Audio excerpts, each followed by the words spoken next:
Hello and welcome to Alan History Nerd. In this video I'm going to be looking at Lenin's Russia. In particular I'm going to be looking at his economic policy, starting with state capitalism, moving on to war communism, and then on to the new economic policy, which is essentially capitalism, and is a really interesting study in this in terms of the changing ideology and probably more accurately the pragmatism of Lenin. The period that we're going to look at in terms of economic policy in Russia is in the shroud of the Civil War, and essentially things get really bad. And on one end we've got economic ideas and theory and the stuff that's going on in the policy they're bringing in. On the other side of this we've got tremendous amount of human suffering and awful conditions for the Russian people during this period. So this is part of my playlist looking at Tsarist and Communist Russia, designed for A-level history, in particular the AQA Unit 1H, and the key bits from the spec in terms of it telling us what we need to know. So one of the key questions is how and with what results did the economy develop and change, and there's plenty of development and change during this period under Lenin. And in a specific bullet point on the economic developments in the early stage of communist Russia, it talks about economic developments, and the bit I'm looking at is in particular Lenin's decrees. There will then be videos later on I will do where I look at Stalin's economic policy, and again we'll get this idea of how things changed over time as you go on to Stalin and things like the 5-year plans. So the early decrees under Lenin are seen as part of an ideology or a policy which is known as state capitalism. Now, what Lenin argued was that the transition between capitalism and socialism needed to take place quite slowly. There needed to be a transitional stage because the revolution essentially came early in Russia compared to the writings of Marx, which were moving to Leninist Marxism, with Lenin's idea that he can essentially contract it and he can put the two revolutions quite closely together, and moving through the different epochs, and moving through capitalism and into socialism and communism, but under the guiding hand of the Bolsheviks. So the Bolsheviks, at the point that they take power, didn't have the expertise or essentially the power within Russia to create a fully socialist economic system. Again, you have to remember at this point in time, what their main concern is fighting the war. Fighting the civil war and trying to ensure their power across Russia. So Lenin resisted the pressures from within his own party to implement a fully socialist economic policy immediately. And again, we're seeing a degree of his pragmatism, you can argue, or again another interpretation is you can say, well, Lenin has a very clear ideology. It's about preservation of the revolution over everything else. There's no other morality or anything else that matters, and that state capitalism was the way that he saw best in terms as running things to preserve the revolution at this point in time. So the spec mentions the decrees, and there are a couple of key decrees. There's the decree on land, which is made back in October 1917, and in this Lenin linked back to his earlier promises in these April theses and promises the SR had been making, one of the reasons why the SR was so popular amongst the peasantry, of this idea of land to the peasants. The decree, however, was more of an acknowledgement, really, that the peasants were seizing the land and that was okay, rather than a kind of active redistribution of land by the government. So he decreed and said, essentially, land to the peasants, but it's not an active policy in terms of them doing this in any kind of organised way. It's more a kind of fait accompli that's actually what the peasants are doing. They are seizing the land. A similar one, actually, in the decrees in November, again in 1917, you get the ones on workers' control. Simply just acknowledge the reality that the workers were taking control of the factories. There are 4 times more factories seized by workers than are actually seized by the government and given over to worker control. And it was fairly chaotic. The workers tend to do things like give themselves unsustainable large pay rises, help themselves to stock and even bits of the machinery in the factories, all of which really damaged production. And the other thing that they do is they kicked out the managers and the industrial experts out of the people who'd been in charge of them before they kicked them out, and the workers who were left often lacked the knowledge and skills to actually run the factory. So they could do the work on the work they had been doing, the kind of the key work in producing stuff, but actually effectively running the factory, they didn't have that expertise, and they kind of pushed out the people who did. And so production plummeted across Russian factories. Now, in terms of other aspects of what Lenin was doing at this point, he set up Veshenka, and that is the Council of the National Economy, and its job was to oversee economic development. It didn't really have much of an impact at this point in time. Again, possibly understandable given the circumstances of the civil war that was going on. It set up a special commission, the Golro, and this did have some successes. For example, it set up a national system for generating electricity, and Lenin commented on the idea that communism was socialism plus electric. There are huge problems in the Russian economy at this point of time. Inflation is incredibly high. There were too few goods and not enough food, and it was made worse by the loss of the Ukraine in the Treaty of Brest-Litovsk to Germany.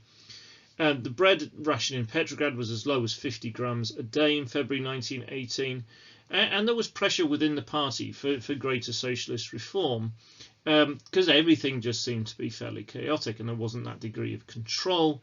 This idea of a planned economy where the government controlled everything was a kind of ideologically strong idea amongst the Bolsheviks, but one that Lenin was resisting at this point in time. Now, essentially, the system as it was, unsurprisingly, started to collapse.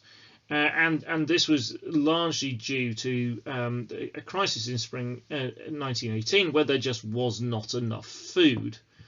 So the mass shortage of grain pushed Lenin into taking some rather radical action, and this took the form of requisitioning of food.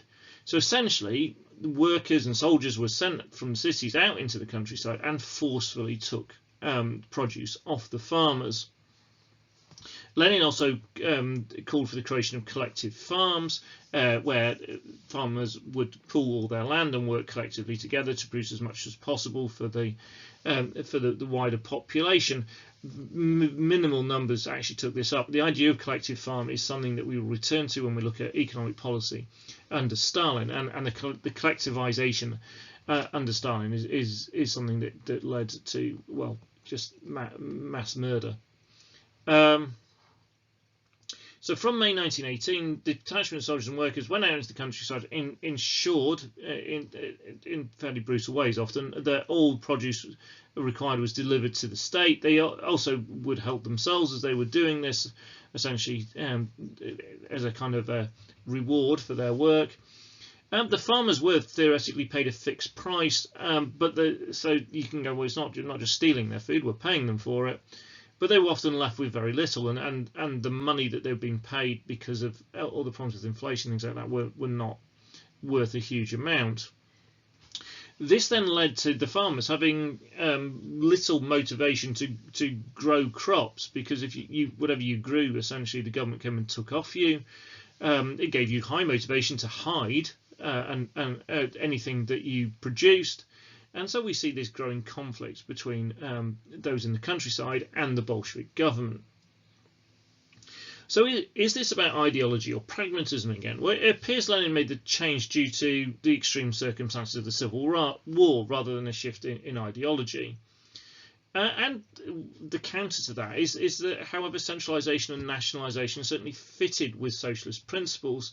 Certainly, there was little care seemed to be taken over the conditions of the ordinary people. So this idea, again, in socialist communist ideology, that the workers, the ordinary people, are put first. That absolutely does not seem to be the case, and we see horrendous suffering taking place not only in the towns and cities where the workers aren't getting enough food, but then also this horrendous treatment of those in the countryside by the requisition squads.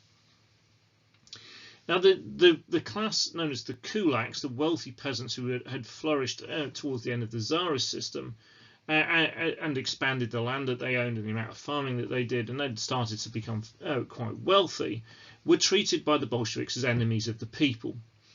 And they were liable not only to have some of their crop seized, but actually the entirety of their crop seized. And they often clashed and fought with the requisition squads. There was murders on both sides, both kulaks killing members of the requisition squad and requisition squads killing kulaks. And again, so we're seeing this really heightened tension. And this again, in terms of the crisis that Russia faced in terms of shortage of food, this is hugely counterproductive, because these are the groups of people who are producing the most food. The government is coming into conflict with them, and therefore the production of food is dropping dramatically. There was further kind of policy change in terms of nationalisation. So we see banks nationalised, we see the Putilov ironworks nationalised, the railways, power companies, and eventually by November 1920, pretty much all of business had been nationalised. Now, we then see this kind of about turn, because the experts and professional managers who'd been thrown out of their jobs by the workers were now brought back into their jobs by the government, and they then headed up these strict controls within the factory. So there was really strong discipline within the factories. The working days got longer. Wages were largely replaced by these workbooks, which granted you food rationing, clothes rations, and also rights to particular lodgings. Internal passports were brought in to try and make sure that workers stayed in the towns and cities. But with conscription, people were trying to escape the cities, and because of the starvation, people trying to escape the cities in search of food. And around this time, the population of Petrograd and Moscow had fallen to about half of what it had been before the Civil War, or before the First World War as well. There were massive problems, hyperinflation. So, for example, a tram ticket in 1921 was 1 million times more expensive than it had been in 1917. Essentially, most people gave up on currency and resorted to barter. Production in 1921 was about a third across most industries of what it had been in 1913. So when we look at Tsarist Russia, we hardly kind of were holding up the rule of Nicholas II as a kind of economic miracle where production was incredibly high and Russia was doing wonderfully well. I mean, it had improved, things had got better. But to be at a third of the level that things were in 1913 really shows how bad stuff was by 1921. And this is a really stark statistic illustrating how bad things were in Russia. In 1913, the population of Russia had been 171 million. In 1921, it was 131 million, so that's 40 million less. And things were so bad in Russia in 1921. There were reports of outbreaks of cannibalism, which kind of shows the absolute extremes in which some of the Russian people were having to resort. All of this is quite clearly going to cause problems, and it is going to lead to opposition and revolt, and that's exactly what happened. We see the Tambov revolt in August 1920, which then actually carries on all the way through to June 1921. So this is somewhere, it's south of Moscow, about 300 miles south of Moscow. There were 70,000 peasants in an army led by Alexander Antonov. And they fought against the Red Army. They fought against the requisition squads to try and hold on to their food after a really bad harvest. And eventually the Bolsheviks had to deploy 100,000 troops. The Red Army was brutal in its suppression of this revolt. This included the use of poison gas to kill rebels who were hiding in the forests.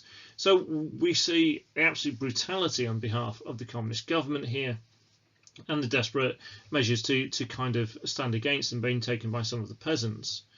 There were also problems in the towns and cities, and martial law was introduced. So kind of really repressive action by the military to keep law and order and kind of break down normal civil society rules. So you get curfews, you get troops on the streets, things like that. And this was used to suppress unrest. This unrest was caused by the cuts in the bread ration. Workers also protested against their treatment. There were even instances where soldiers refused to crush the demonstrations. So again, we get echoes of things that had happened in Tsarist Russia, with the soldiers not wanting to act against their fellow workers. But a bit like in Tsarist Russia, the communists had the Cheka, their secret police, and if the army wouldn't crush the revolts, the Cheka would. Probably the biggest rebellion we see at this point is in March 1921 of the Kronstadt sailors. Now, Kronstadt's sailors had been an absolute kind of backbone, kind of key supporters of the October Revolution. But in March 21, they sent a manifesto to Lenin demanding better treatment of the workers, an end to the one-party rule. And this resulted in, not in compromise or discussion, this resulted in a full-scale attack on the Kronstadt base. There was heavy shelling. The Red Army then attacked the sailors crossing 5 miles of ice. 15,000 rebels were captured and their leaders were shot. So again, we see the extreme measures that the Bolsheviks would use to keep hold of power, and how they responded to any kind of criticism. But also we kind of highlight how bad things are in Russia at this point in time, with the level of opposition that was rising. So economically, Russia was in a really bad state. And so we see a change of policy again.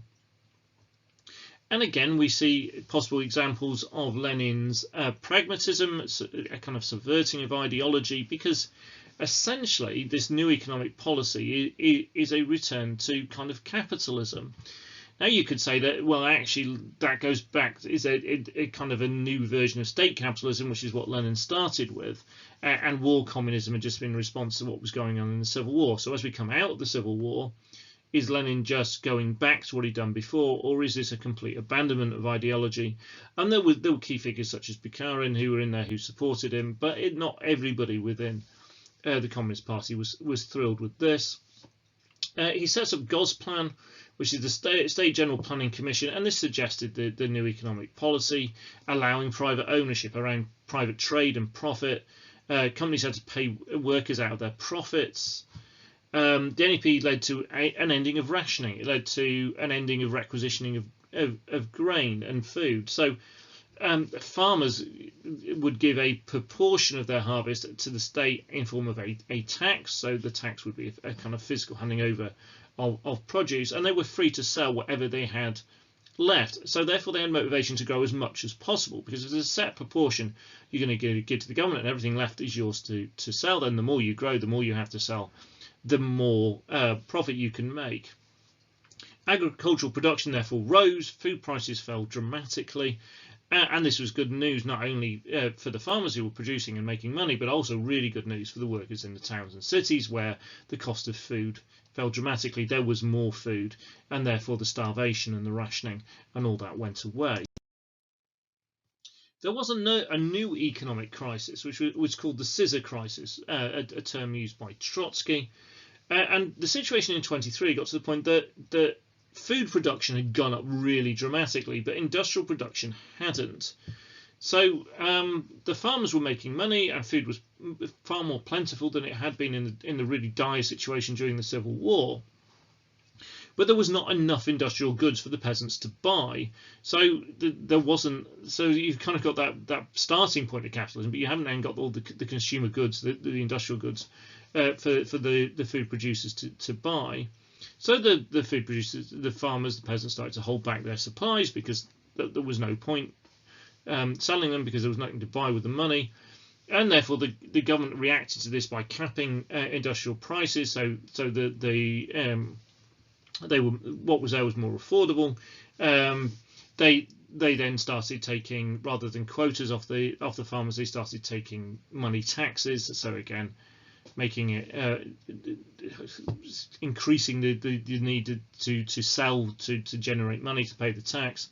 And essentially most of this works, and that particular crisis ended in about 1926. The key benefiters from the NEP were the NEP men, or NEP men, and they were traders. And what they did is they would buy grain from the peasants and sell it in the cities, and they would buy industrial goods in the cities and sell them to the peasants, making profit at both ends.